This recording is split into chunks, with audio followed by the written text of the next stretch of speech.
Hey friends, welcome back to the channel. If you're new here and it's your first time, I'm Kate. I feel like I need to introduce myself a little bit for this video. So I've been an Etsy seller since 2015 and over the years have grown my shop to 6 figures, landing it in the top 1% of all Etsy shops. But it wasn't all that long ago that I was sitting on my couch with my laptop, scared to death to hit publish on that first listing. Fast forward 7 years, and I honestly can't imagine it any other way. My Etsy journey has drastically changed my life, my family's life, honestly, in a way that I could never have imagined. Because I know how much of a difference it's made for us, I want to help you get there too. So in today's video, I'm going to share 5 of the top factors that I believe truly contributed to our success. And at the end, I'm throwing in 2 pro tips of things that I always did throughout the whole journey that I think served me really well with my Etsy shop and I know can serve you and help you too. So watch all the way to the end to make sure to get those 2 tips.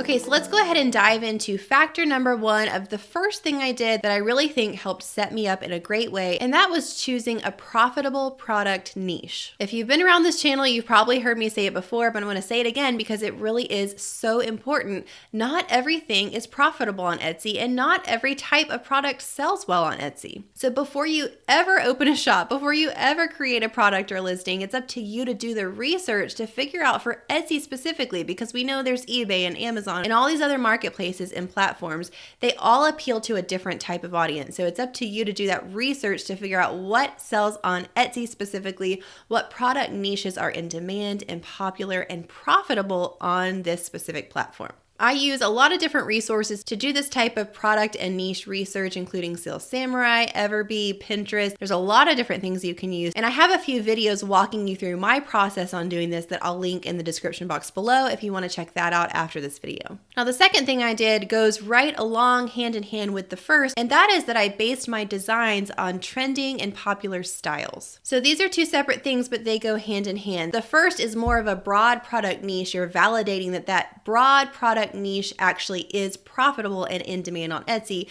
but then you take it a step further to make it more specific and you decide, I'm going to offer this type of product in this specific trending style. So it is possible to have a great product, but then the style that you choose, let's say it's a certain pattern or color scheme or font, the specific style elements are not trending or popular at the time. So even if it's a great type of product, your specific one may not sell if it's made in a style that's outdated or just not in demand. But the point here is that every time you're going to decide to offer a certain type of product, there are 2 main steps.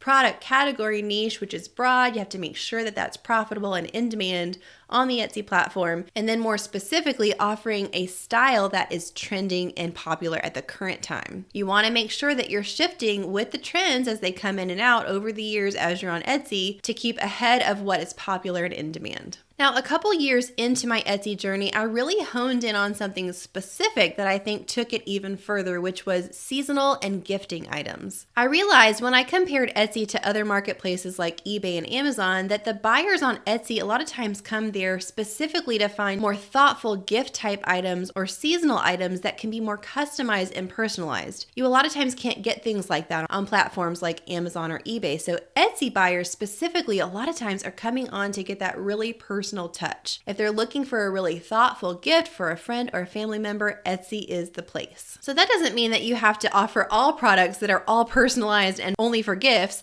but it does mean you need to think about how you can incorporate that into your product lines as much as possible. Think about what holidays or seasons would be really relevant for your product niche, as well as what types of items go along with your brand that could make great gifts. Now, it can be really overwhelming, as we've talked about so far, following these trends, following the seasons and the holidays and what's coming in and going out. It can be a lot. So one thing I really like to encourage people, especially if you're just starting, is that you don't have to start from scratch with everything. There are web tools and softwares and resources that can help you so that you don't feel quite as exhausted trying to keep up with everything. So as much as possible, I like to let you guys in on the things I have found that have helped my workflow so that I don't feel like I'm having to start from scratch every time. So before we move on to the 4th factor, I want to share with you one of my favorite resources for Etsy sellers, and that is Creative Fabrica.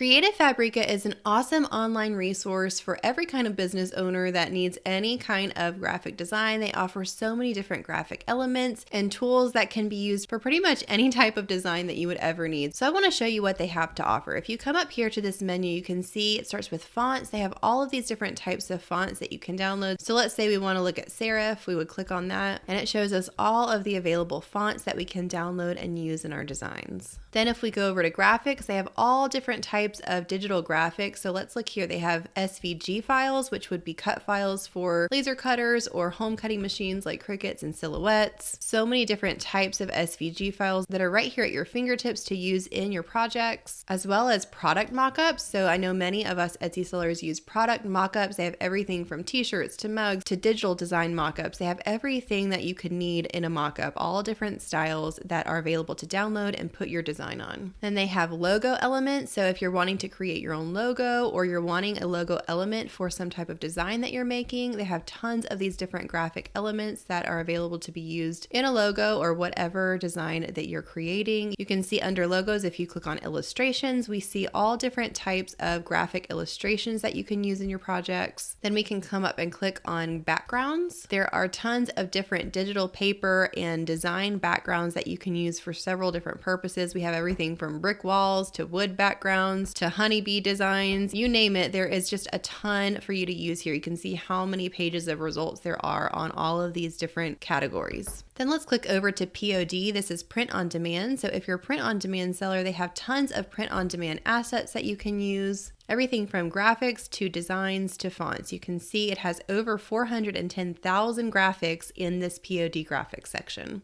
Now I want to tell you about the amazing trial deal that Creative Fabrica has so generously offered for our audience. And this is a 30-day trial to their all access plan for just $1 for the first month. So normally this all access plan is $29 a month, but the deal they're giving us is that you just pay $1 to trial it for the first 30 days. And then after that, it renews at $19 a month as opposed to the $29 a month that it usually is.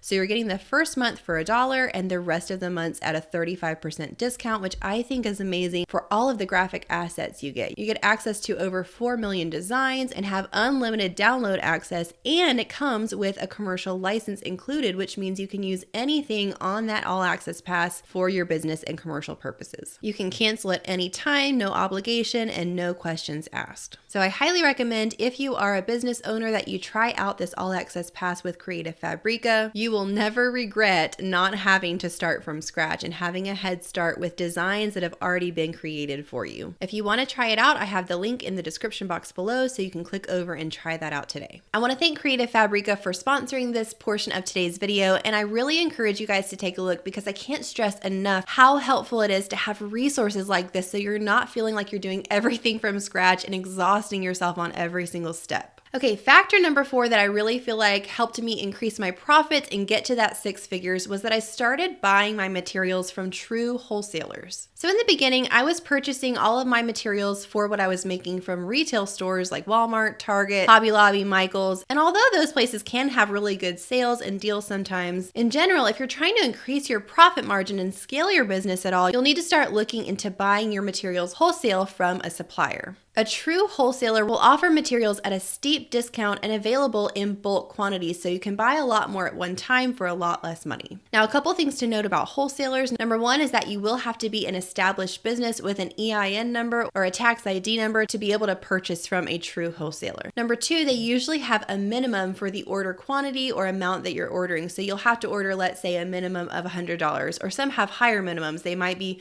a minimum of $500. So you want to make sure to do your research when you're looking into wholesalers to purchase from, knowing how much you want to spend per order and making sure that their order minimum is something that you can meet. Now, there are a lot of different ways to find wholesalers to purchase from, but one of my favorites is looking online at the exhibitor list of different trade show websites. This is a great way to find true wholesalers that aren't just retailers masquerading as wholesalers, but true wholesale suppliers who will be offering true steep discounts. We take a really deep dive into the process of finding and working with wholesalers in our Scale Your Sales Academy, which is going to be launching at the end of the month. So if you're interested in getting more information when we open the doors for enrollment, commitment to scale your sales, I'm going to include the link to the waitlist in the description of this video. You can click through on that, sign up for the waitlist, and get exclusive course content as well as information as we get closer to opening the doors for Scale Your Sales. And factor number 5 that I feel like really helped me in my journey was that I didn't rely on the Etsy algorithm. Yeah, I said that right. I didn't rely on the Etsy algorithm. That may be surprising for you, and eventually I did, but I'm talking about in the very beginning, before I started getting consistent sales.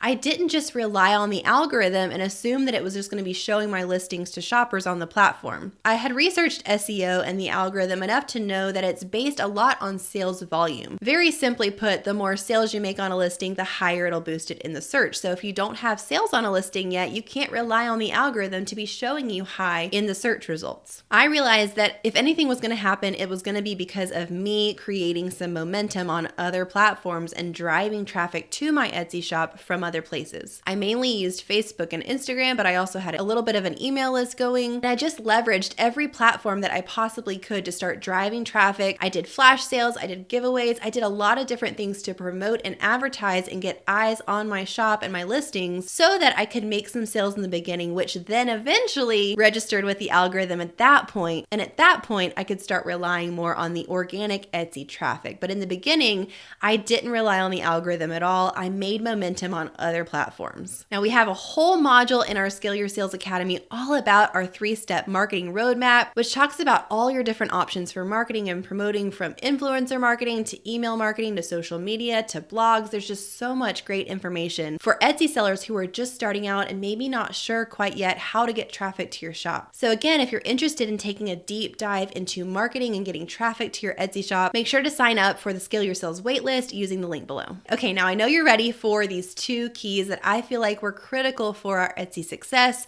So number 1 was that we were always trying new promotional strategies. I was advertising and promoting as much as I could on my external platforms away from Etsy to get people to my shop. So I'm talking Facebook page, Facebook group, live streaming in Facebook, Instagram profile, giveaways and freebies and contests, selling at in-person events like fairs and markets, and spreading the word about my Etsy shop at those events. Email marketing, collaborations with other sellers, collaborations with influencers, brand ambassador programs, you name it, I've probably tried it. Now, I may have actually gone a little overboard in doing this, but I think it really served me well. It was definitely not the situation where I just opened my shop and kind of sat back and waited. I was very proactive, trying different things. A lot of it was trial and error, and I had to shift and try new things when other things didn't work. There were some things that stuck and really benefited the shop, and there were some things that flopped, and that's totally okay. The key here is that you're willing to pivot and shift and try new things to promote your shop as much as possible. And key number 2 is that I was always improving my product by doing different things like learning new techniques through tutorials, trying different types of products within my niche to see what worked, digging hard into SEO and learning a lot about how to optimize my shop and listings to be found in the search, and continually conducting product and competitor analysis. There was just a whole list of things I always did to be continually learning, continually improving my craft, and learning how to create a better product that would be more in demand. So those 5 factors, along with those 2 keys of always trying new promotional strategies and always seeking to improve my product, really worked together for my Etsy journey and bring me to the point where I am today. I would really encourage you, whether you're a brand new Etsy seller or whether you've been on the platform for a while, to really dig into some of these, even if they make you feel a little uncomfortable or you're unsure, because the more you step out and take initiative, the more your Etsy shop will grow. Remember to click on that link below to try out Creative Fabrica, and if you need just a step-by-step walkthrough of opening a brand new Etsy shop, I do have a 2-part series that I think would be really helpful for you in that. I have it teed up here for you, so you can just click or tap on the square on the screen right now, and it'll take you over to that video. Bye, friends.